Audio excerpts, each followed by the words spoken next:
Yo, what's up, everybody? Usually we do like an MMA tap hour throughout the weeks, but we're kind of going with this theme that we've been doing lately of just freestyling videos.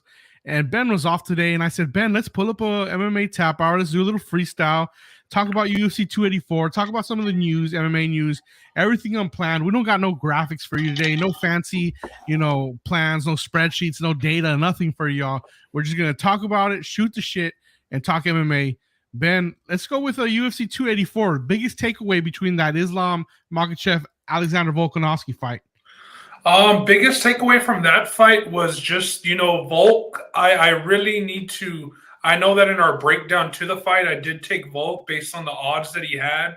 And I mean, my disdain for Volk. I didn't want to give him Fighter of the Year at our end of the year awards. I'm not a big fan of his fight style. But I mean, all the questions were answered, man. Like, Volk is a certified badass. Volk has earned his spot in the sport. I think, I'm not going to throw around the word robbed. My scorecards had Volk winning, 49-48. I do think that it was close, but, it's kind of my biggest takeaway was, as close as that fight was, for it to be in Volk's backyard, I honestly would have thought they would have given him the nod. Like, when the fight ended, I did think, you know what, I think Volk is going to get this nod. And, the judging – I think Australia is pretty. I think Australia isn't involved in that pandering process that we see whenever we see Brazilians fighting in Brazil or UK fighters fighting at the O2 Arena or whatever it may be. Australia didn't really lean for their fighters. I mean, we saw Tyson Pedro as well lose a unanimous decision in his own backyard. So biggest takeaway, I really thought that had it gone to decision, it was going to be Volk, and I'm still surprised that they didn't give it to him. All right. I do have some questions based off what you just said. Number one, has Volk turned you around? Are you now a fan of Volk, or we're not there yet? I'm not going to be looking forward to Volk fights, but I am going to recognize him as, greatness and as one of the pound for pound, top dogs in the sport. Yeah, I got you. And do you think that fight in particular should be in consideration for fight of the year? I mean, it was a pretty close fight, a lot of hugging, a lot of grappling, but I mean, it was competitive as hell. You saw, both guys neutralize the other's two strengths. What do you think of that? Like, where do you rank that?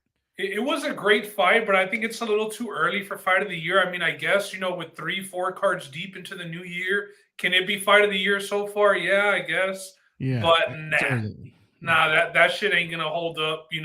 We still got 10 months to go here in 2023, and that ain't gonna hold up. Was it an all-timer? Was it a classic? Yes. Was it fight of the year? No. Okay.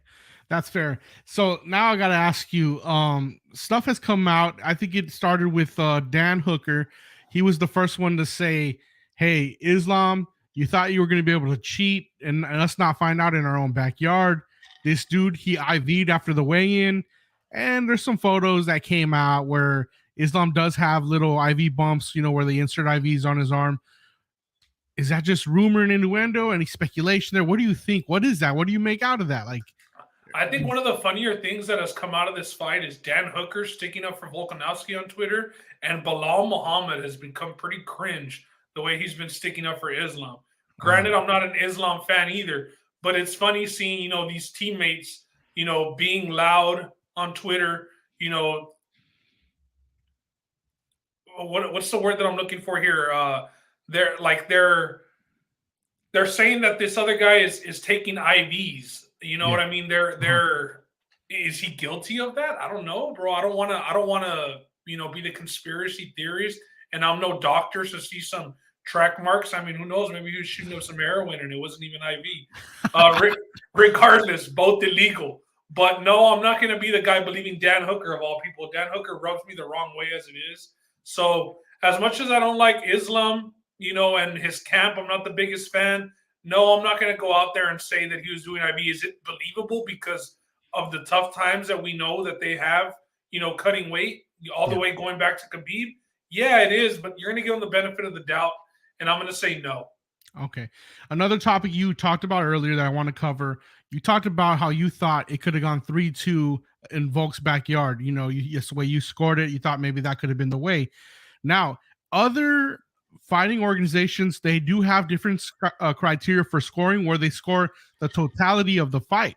They don't just score round by round. Do you think that UFC needs to push for different scoring criteria? I'm going to read some stats to you. Volk topped Makhachev 70-54 in strikes, and in total strikes 164-95. So Volk landed the more strikes on Makhachev, but Makhachev won rounds because he was holding and in dominant positions where he was doing nothing. Do you think that this is a fight that shows, hey, maybe scoring criteria needs to be moved to grade for the whole fight, or do you still like the system where it's 10-9, 10-9? I'm not the biggest fan of the system. I mean, the whole argument has always been open scoring versus the type of scoring that it is now. With you saying, judging the totality of the fight instead of by rounds, I think that would make it tougher on judges, to be honest, because, going back, I think it's a very tricky situation. I don't see the UFC changing their ways. No, I think that this is the way that they came in. As far as the scoring style goes, it's pretty known in the UFC that is the way it goes in main event and championship fights. Go 5 round. I don't see them changing it. It's been very outspoken within that MMA community, and nothing has come of it. There hasn't even been, talks, rumors of possibly exploring it like they explore certain things at lower events or maybe on the Ultimate Fighter, things like that. So no, I don't see it. All right, and here's the last thing about the main event that I want to talk about, and it has to do with Volk and Makhachev in the pound-for-pound race. Now, it's come out that Volk has not lost his pound-for-pound race. He's still number 1. Do you agree with this, considering that Islam Makhachev did beat Charles Oliveira, number 4, and Volk, number 1? Should he not have that right to that number 1 spot with wins over 2 of the top 5 pound-for-pound guys on the list? Yeah, I mean, one would think, right? After you beat the pound for pound number 1 in his own backyard, you're going to be the number 1 ranked guy. But that goes back to Islam won the fight on the cards with those 3 judges that night. But maybe this is, the bigger picture, the UFC scope of it. What they're planning, their script. Script is one of those catchy words going around right now. Maybe this is a hot word. Maybe this is a part of their script, Keep Volk at number 1. Maybe they automatically go for the rematch. Is there really any contender at 155? You would think that they probably go rematch here, let Conor and Chandler settle their fight, and if Conor wins in spectacular fashion, they probably give him the title shot against, winner of Islam and Makhachev. So with them leaving him at number 1 pound for pound, because it is the UFC that makes those decisions. That's not a commission or anybody like that. So I do think that they're going to run it back. I think that that's what it's leaning for. That's what all signs point to, is that they're going to run it back. I agree. I think they should. All right, let's get off the main event. I do want to talk about a new champion that was crowned that night, Yair Rodriguez. Ben, did we just witness the level up of Yair Rodriguez? Did you think that was a level up? Because I haven't seen him look that good. I've seen glimpses of it against Max Holloway, but this was next level, in my opinion. What do you think? Yeah, this was really good. I mean, rumors of Emmett being injured going into the fight. Yair, really, I mean, if there was anything to those rumors, Yair went at him, and he went at him fast, early, and often. Whether he was on the ground, whether he was standing, he really stamped himself as, I'm here. Yes, Yair is here. I think that was a statement win. Of course, an interim title, and we know what people think of fighters when they win interim titles, based on, the champ leaving to fight another division or whatever. It's taken with the smallest grain of salt most of the times. But, man, I think people are intrigued seeing Yair stand up the way it's evolved. I mean, his kicks, bro, they had a lot of power, bro. He wasn't just throwing those for show. Those were baseball bats getting swung at Josh Emmett's midsection. Very, very impressive. I've been weary on Yair. Yes, I'm Mexican. Yes, I'm pulling for the Mexican fighter. But he never fought like this before, man. I mean, had he fought this aggressive against Max, and I think we saw glimpses of it, and now, yes, we saw that was the turning point. He has taken that next step. We talk about how there's levels, and he's finally at a championship level. So, yes, Yair is here, and I'm happy to see him either challenge somebody else for the belt if Volkanovski runs it back with Islam, or fight Volkanovski, because in a stand-up fight against Volk, I think that Yair is game. I agree. Let's go to the welterweight division now. You know who I'm talking about. Jackie, 3 names. Jack Della Maddalena. Bro, Randy Rude Boy Brown is nobody's fool. He's not some weak talent. He's a real deal at 170. Had you ever seen that done to him before? Just slice and dice right through him. Yeah, I mean, and Randy Brown looked all right. Opening minute of the fight, was using his range. You could tell that he was a much longer fighter. Yeah. But as soon as Maddalena, hit him, that's all it took. I had never seen, we have seen a couple of stanky legs, but damn it, boy. What he made Randy Brown do took me back to like 09, 2010, real stanky leg days. This boy stanky leg so hard, he flipped right on his head. So, yeah, that was very impressive. Good opponent. Maddalena jumps into the top 15 with that win. He has broken through, so now he's a ranked fighter. We're going to see bigger tests. But, yes, that was an impressive test that he passed against Randy Brown, and he did it with quite ease. I did say that, the odds were a little bit too wide and that Randy Brown was going to make it a little harder than what the odds seemed.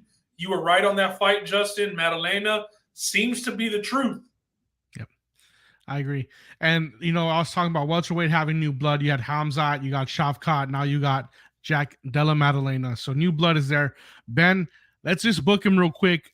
Off the top of my head, you did say he's going to get top guys, better guys.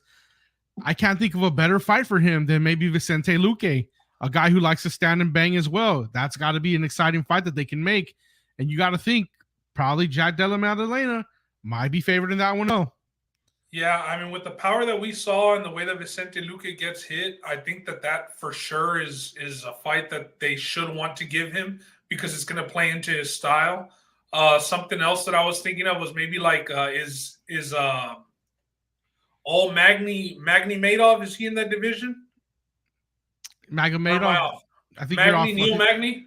Neil Magny's in the welterweight division, yes. Yeah, so I think maybe, Neil Magny seems to be one of these gatekeeper guys, not really the style that you want Maddalena to face, because Neil Magny can drag guys down and hold them there.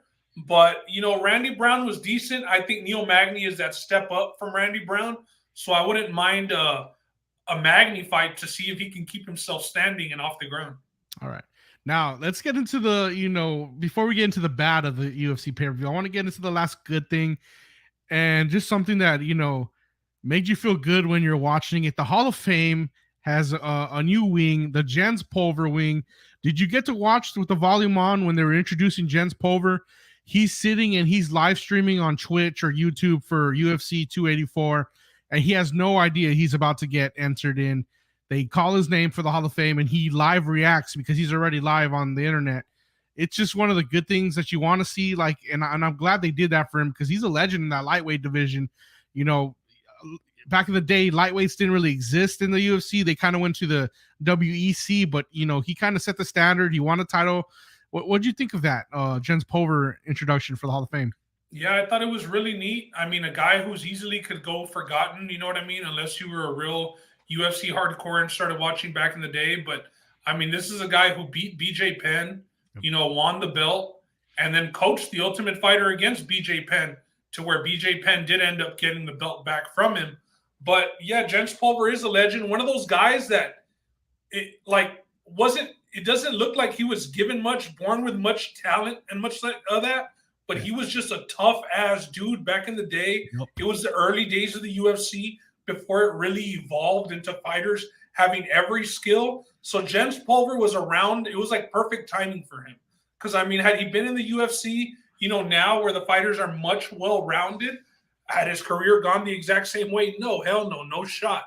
But at his time in the UFC, definitely a pioneer. So he is going on that pioneer wing of the UFC Hall of Fame. And yeah, I agree with you, man. It was a pretty long, tribute to him. Like you said, he was live streaming. He got his son on the stream.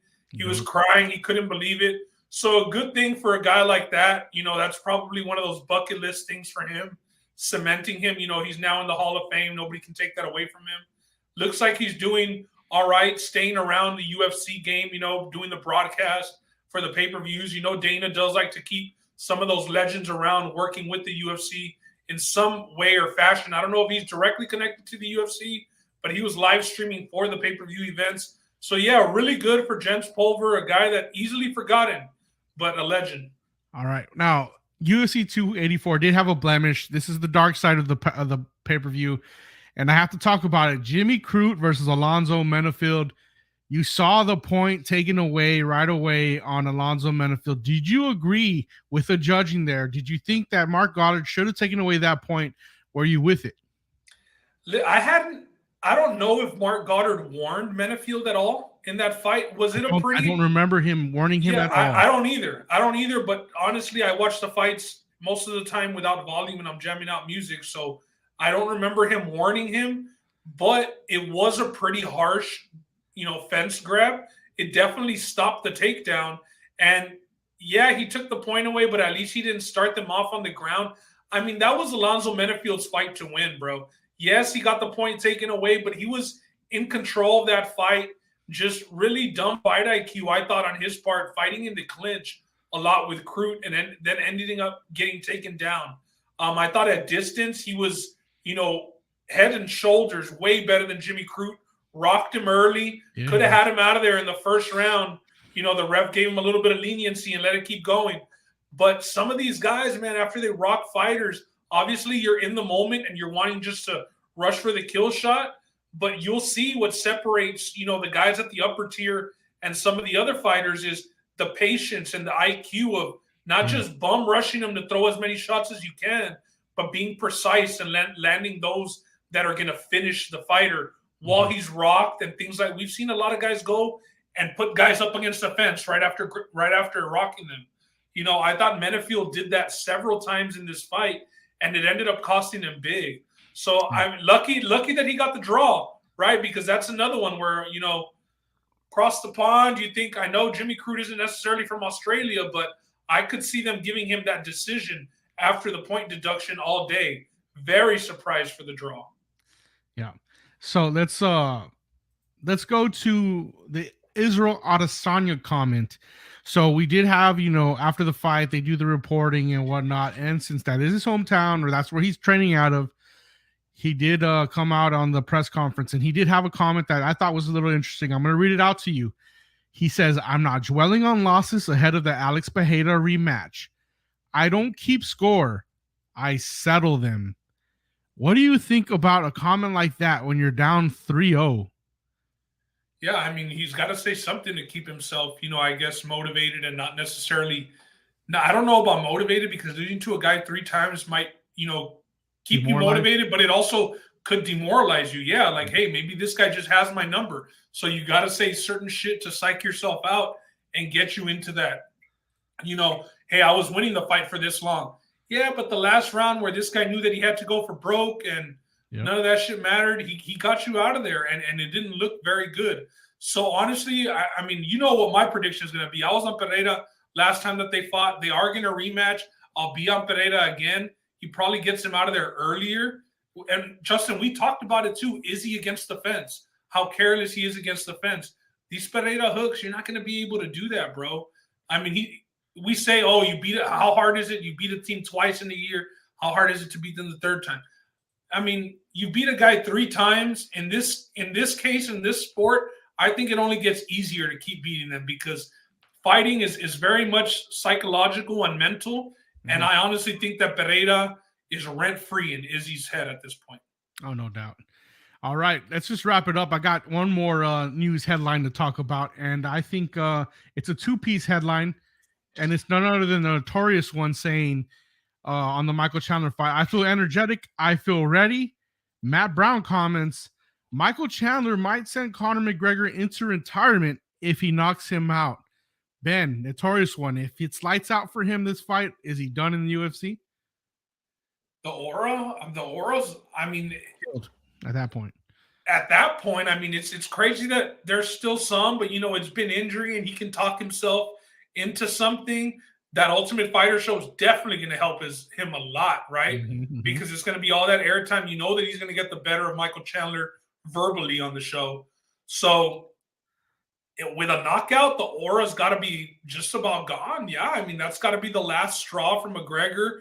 I agree with Brown and his comments. I do think that Chandler, I think it might take Chandler 1 round to get McGregor out of there, bro. The power is just going to be different. And then at 170 pounds, I mean, we know how chiseled Chandler looks at 155, right? Imagine him with those extra 15, 20 pounds of muscle like come a fight rock. night. It's going to be something else. Yes, he might also gas. And while gassed, we talk about precision, right? And McGregor can still find the button. But I agree with Matt Brown, man. I think that it's going to be ugly for McGregor. I really believe he bit off more than he could chew with this one. Yeah. All right, man. So, you know, like I said earlier, going along with the theme of the week, just freestyle videos. We just brought to you a WTBS MMA Tap Hour Freestyle. Just a little UFC 284 recap. Just, you know, some headlines we read, we gone through.